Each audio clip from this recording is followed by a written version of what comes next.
विनेश फोगाट को भी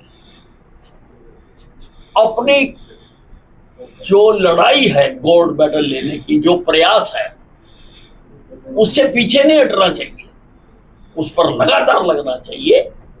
और इस ओलंपिक में जो नहीं हो सका, अगले ओलंपिक में हिंदुस्तान की जनता उनसे जो उम्मीद कर रही है वो गोल्ड मेडल लाकर देना चाहिए। ऐसा है, हुड्डा जी की एक आदत बन गई है, वो वही घोषणाएं करते हैं जो वो पूरी नहीं कर सकते। उनका पिछला सारा रिकॉर्ड देख लो, उनको पता है कि उनकी संख्या नहीं है, तो वही चीज वो देने की बात करते हैं। हमेशा यही बात करते हैं जो वो नहीं दे सकते हैं। अगर उन्होंने देना ही है तो वो तो बहुत पैसे वाले आदमी हैं। फोगाट को गोल्ड मेडल जीतने से जो इनाम मिलना था, जो 6 करोड़ रुपए है, जो मैंने किया था जब मैं खेल मंत्री था, तो 6 करोड़ रुपए उसको दे दें। अगर इनके दिल में इतना ही हमदर्दी आ रही है, वो बात देने की क्यों बात कर रहे हैं जो वो कर ही नहीं सकते। आप इनकी सारी घोषणाएं देख लो, वही हैं, वही घोषणा करते हैं जिसको जो पूरा नहीं कर सकते।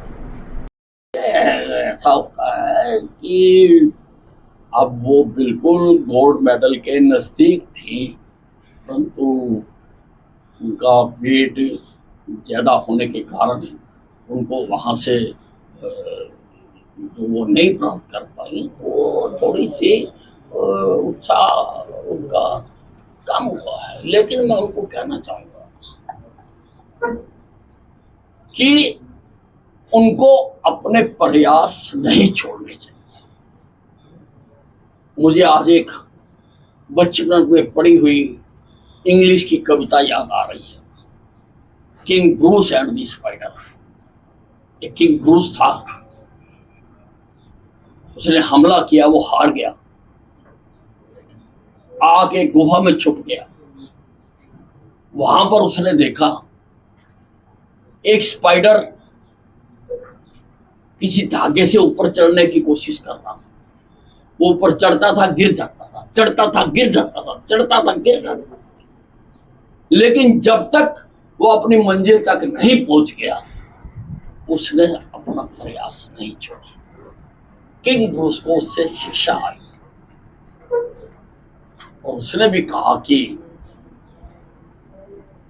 आखिरी दम तक प्रयास करना चाहिए। वो गुफा से बाहर निकला और उसने अपनी विरोधी सेना पर हमला किया और वो जीत गया। बांग्लादेश के ट्वीट जो है वो आपने किया है, क्या दुर्भाग्य की बात है, इस देश के प्रजातंत्र में जन्म लेने वाले कुछ नेता हिंदुस्तान में भी बांग्लादेश जैसी घटना होने की बात कर रहे हैं। ये वो लोग हैं जिनका देश के प्रजातंत्र में बिल्कुल भी विश्वास नहीं है।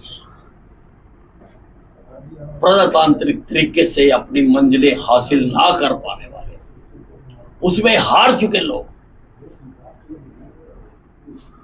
वो इस प्रकार की बातें कर रहे हैं। लेकिन मैं इनको बताना चाहता हूं कि हिंदुस्तान का प्रजातंत्र इस संसार का सबसे मजबूत और बड़ा लोकतंत्र है। इस लोकतंत्र में क्षमता है अपनी रक्षा करने की। ये अपनी रक्षा खुद कर सकता है और इन लोगों के, इन नेताओं के जो ये लोगों को भड़काने की, दंगे कराने की, उकसाने की कोशिशें कर रहे हैं, उसमें ये कभी कामयाब नहीं होंगे। और हिंदुस्तान का बच्चा बच्चा इस लोकतंत्र के लिए इस लोकतंत्र के बचाव के लिए अपने प्राण न्यौछावर कर देगा, लेकिन इस देश के लोकतंत्र पर कोई आंच नहीं आने देगा।